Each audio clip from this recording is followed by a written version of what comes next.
TSR gave us the greatest adventures in D&D history. And a few that probably made us wonder. Anyone at Lake Geneva was sober or partaking in other types of substances when they wrote them. From Keep on the Borderlands to the Forest Oracle, Temple of Elemental Evil, to Castle Greyhawk. Tonight we're going to dive into the best and the absolute worst of the TSR era. Grab a tankard, because this one's going to spark some argument. I'm guaranteed that a few of you are not going to agree with some of my picks. So when we talk about TSR adventures, we're roughly talking 1975 through 1997. Everything from Palace of the Vampire Queen, which, although TSR didn't publish, they distributed, to the tail end of 2E. These weren't slick story paths like modern modules, with maybe the exception of Dragonlance, but they were raw, they were dangerous, and sometimes half finished. But that was the charm. The best TSR adventures were sandboxes that you could live in. And the worst were exercises in masochism. Right? I mean, some of them were converted from tournament adventures, and tournament conversion didn't go so well. But let's start with the good, and then we'll end with, we'll go to the not so good, and then we'll get a mishmash. B2. It's a classic, right? Keep on the Borderlands, the gold standard. Bad Mike was running this every year at North Texas until recently.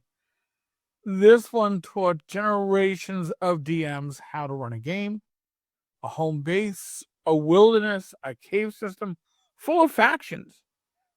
I talked about morale earlier in the week. This is where morale comes into play.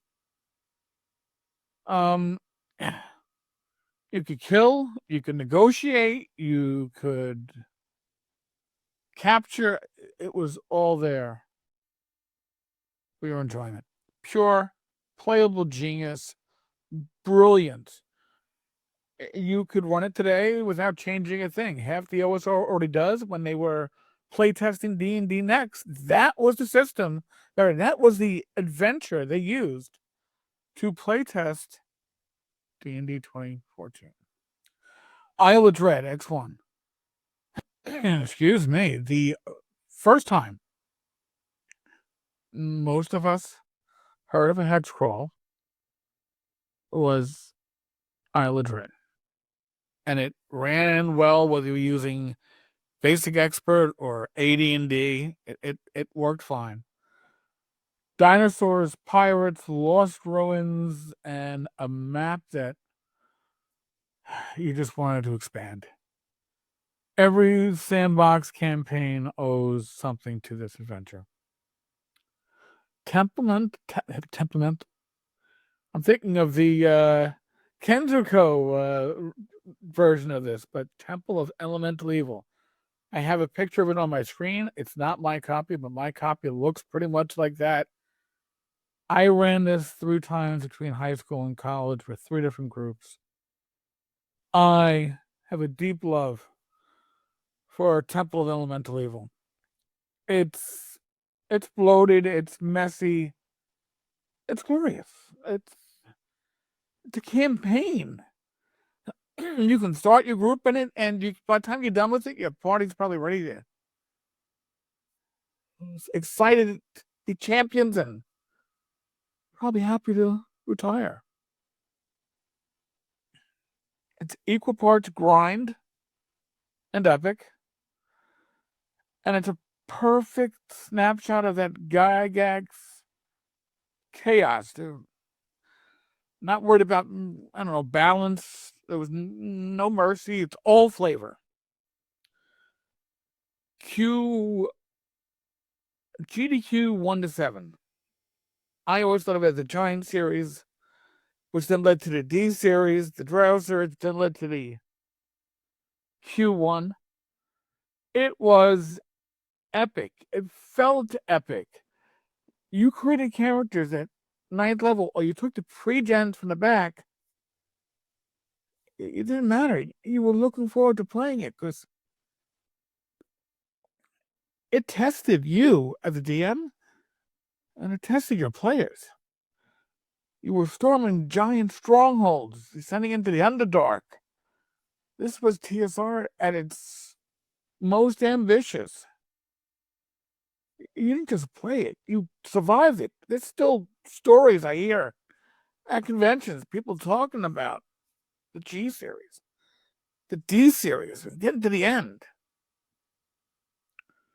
One you don't hear as much about, but could still be considered on this list, in my humble opinion.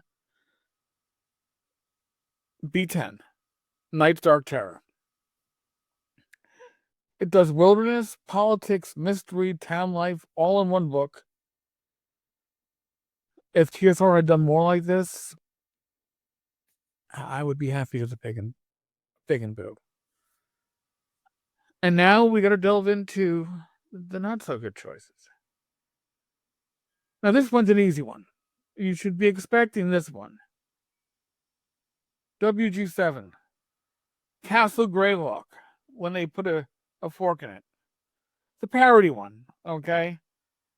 With the gummy bears. This wasn't Castle Gygax. It was a bad joke. Literally. You fight the cast of Star Trek, Looney Tunes, TSR staff.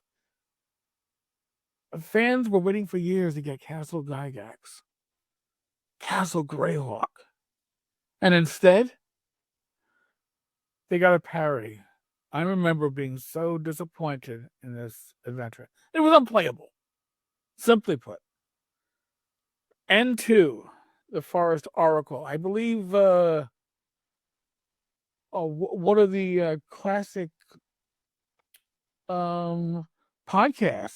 What was our podcast? Did an episode on the Forest Oracle. It was it's legendary for, I don't know, horrible, incoherent writing, non-existent editing, logic that isn't there. It's a gimme. It's a gimme. I've heard it described as performance art. I don't know if I go quite like that, but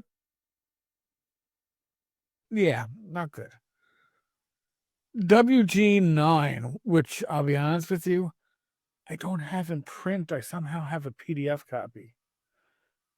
But oh my god, it had puzzles that don't make any sense. I don't. It's just incomprehensible. I know TSR are good editors. I don't think they were on this one, but and now a controversial pick because people love this. I had an issue with it when I was in high school when it came out, but always when I found it. Expedition to the Barrier Peaks. I understand. I already can hear it. I can hear it. I like it now, but when it came out, I didn't. Okay, mixing lasers and robots, the D&D was either genius or heresy, and I know the DMG touched upon it, but this made it reality.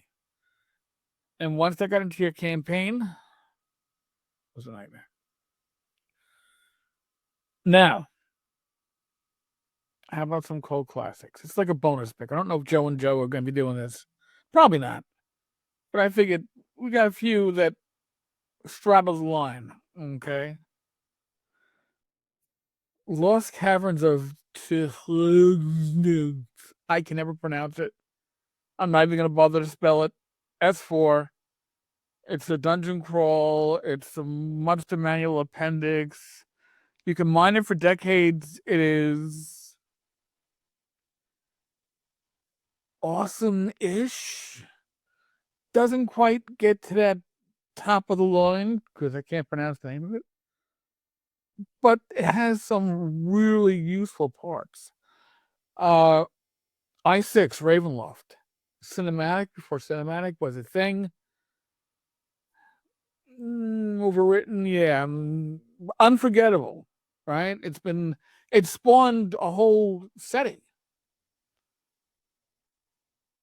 And then, of course, something else that was setting worthy. DL1. You knew that was going to be there, right? Somebody had to mention this.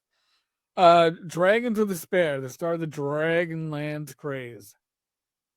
Railroad, the whole series. Railroad from Hell. But a show that you can sell story-driven modules. People will go for the Railroad if they like it. And a Railroad it was. Not for me. The only adventure I bought in that series, and I was done. So, what makes the TSR adventure great? It isn't the polish, because honestly, there wasn't a lot of polish back then. It was the potential. The best were toolboxes for your imagination. They were part setting, they were part adventure, they gave you pieces to build upon. And the worst were the ones of what happens when you don't pay your editors, or it slips past the editing desk. I don't know.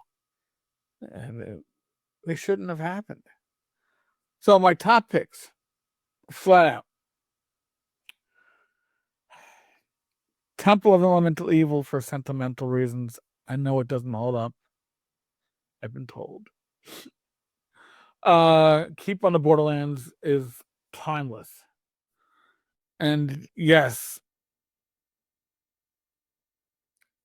GDQ 1 through 7 is going to be something that it's the story you talk about at convention bars. I think the overall worst pick, Castle Greyhawk. That got me, man. That got me where it hurts in my pocketbook when I was younger. I'm sure you have your own picks or strong feelings. I know I didn't even mention Tomb of Horrors, right? It's a classic. I don't think it's that kind of a classic. But you tell me what your thoughts are. Leave your best picks, your worst picks in the comments below. And don't forget, after you've watched this video, there's links to Greyhawk Grognard's channel and Joe the Lawyer's channels beneath this. If you don't already have them as subscriptions, go subscribe. Go see their videos. We're doing this every week. We're doing a collab video every week, and every other week we are getting together and doing a live stream on Sunday nights. So, 3 Tavern regulars, 3, I'm sure, very different opinions and takes on this. Well, we probably all have different drinks. I know, I'm a red wine drinker. I used to be a beer drinker. What can I tell you? All right, folks. Good night. God bless. And thank you.